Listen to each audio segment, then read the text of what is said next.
get you larger? How wide?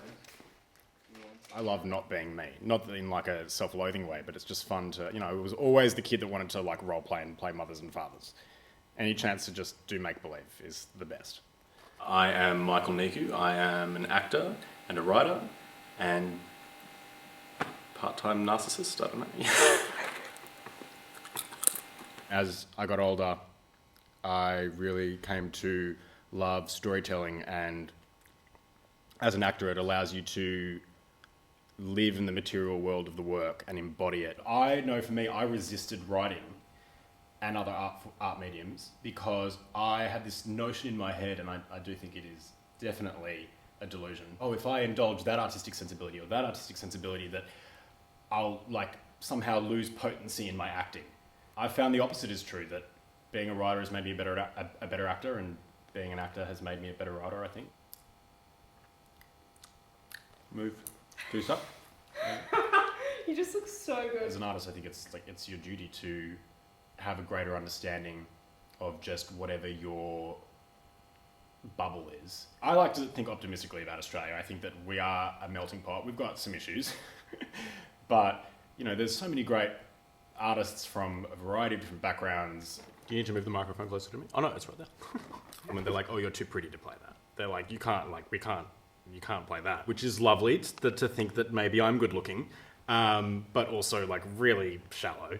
Being a Greek actor, and both my parents are from Greece, I have definitely been pigeonholed based on even like my surname, because we get used to like, you have to look like this, you have to be like this, because that's my box of like what I think that minority is. We pat ourselves on the back, I think, a little bit too soon for thinking that we've done a really good job because we cast a minority, or it's like there's so much more work to be done. I think that there's something to be said for affirmative action.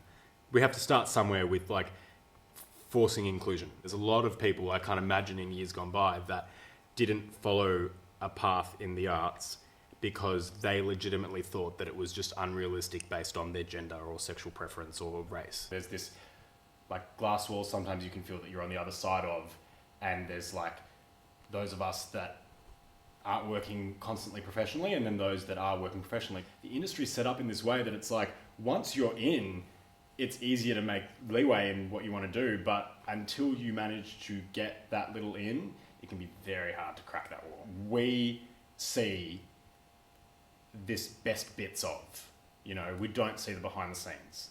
And part of that is like the culture that we live in, which is like big on social media.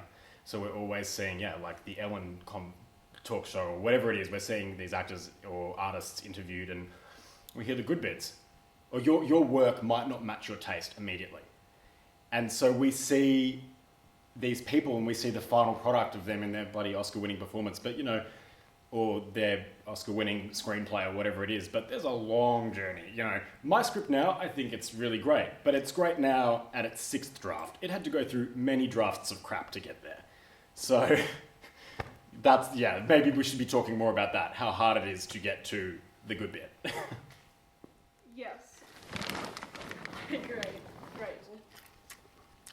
I love. J'adore.